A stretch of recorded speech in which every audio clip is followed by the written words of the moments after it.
total coincidence, ladies and gentlemen, that the statue on the left not only looks identical to the Statue of Liberty, but has the exact same rays coming off what is arraying her head as the sun rays, representing the 7 continents of the world.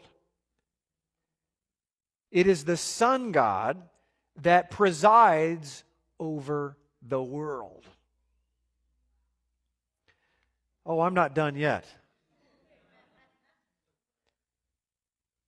This is Attis. Now, Attis is somebody you need to understand who he is, because Attis was the priest or the main servant of Cybele, or Ishtar, or the wife of Baal, the sun god. And he, in their craziness, let's just leave it that wink wink, of what went happen in those times, is he castrated himself, then would dress up, cross-dress as a woman, and wear this hat. This is a close-up of the castrated Attis on the left and Lady Liberty on the right. What I want to suggest to you when I got to this part is I thought to myself, oh my goodness, is Lady Liberty really a lady? Or is it Larry Liberty? I don't know. But I'm going to let you decide as we do a little bit close-up here, and you tell me if that looks like a feminine face. Ignore the long hair. Remember, the priest of Ishtar wore long hair, they castrated themselves, wore robes like women, and wore these headdresses. Now, one more better for you. Here is her face before it is assembled, and before you have the ability to look at the hair and be influenced. That's under construction.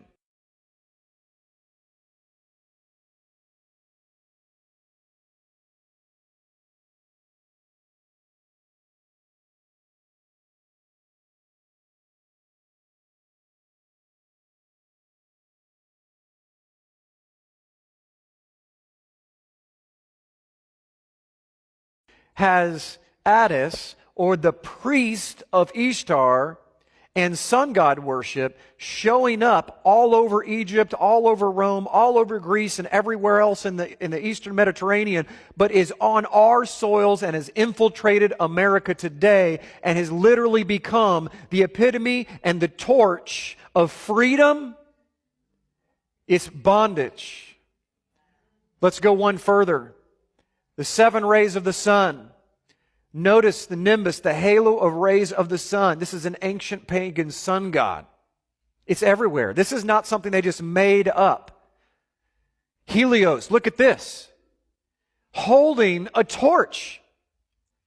He's the Colossus of Rhodes, one of the 7 wonders of the ancient world. Where did he get the idea of the torch? Ladies and gentlemen, he took a trip here. He took a trip to Egypt. He studied these things. This is what he saw. An over 100-foot colossus of Helios with this headpiece on of the 7 rays of the sun. Don't tell me that that didn't influence him. The exact attributes of Helios or the colossus and the sun god and all of those things show up in the Statue of Liberty. This is why, incidentally, the Statue of Liberty could not be put on American land. It was put in a harbor because the Statue of Liberty is a maritime admiralty symbol. It's called the Statue of Liberty, not the Statue of Freedom. There's a world of difference between freedom and liberty. Liberty means you ask your father if you can use the car. If he says no, you don't use it. Liberty is what a sailor gets when he pulls into harbor. He asks the captain if he can leave. If the captain says yes, and he most likely is not going to, but if he says yes, that means you have the liberty. You pull liberty. You don't have freedom. America is not the land of the free and the home of the brave. We're not free or brave. We're ill-informed, entertained, and totally ignorant to the powers that be on this earth and how it works. Let me give you an example of how the law of water works. When you go into a court, why do you have to go to court? As I said, you play tennis and basketball on a court. The whole idea in a court is to put the ball back in the other guy's court. So consequently, this team stands up and throws the ball at that team, and that team stands up and throws the ball back over there, And the judge sits here, and that's what he is, a judge. He's the referee. He doesn't care who wins or loses. Somebody's going to pay. And he's going to get paid, so he doesn't care who wins or loses. He's only there to make sure that the game is played correctly. It's called commerce, because the whole world is commerce. Look up the word commerce in a law dictionary. It'll tell you sexual intercourse. Marriage is a partner. Partner is a term that's used in business. If your business with your partner doesn't work out, you're not going to God, you're going to court. Bring your check and your house and all your property with you, because it's just business, nothing personal.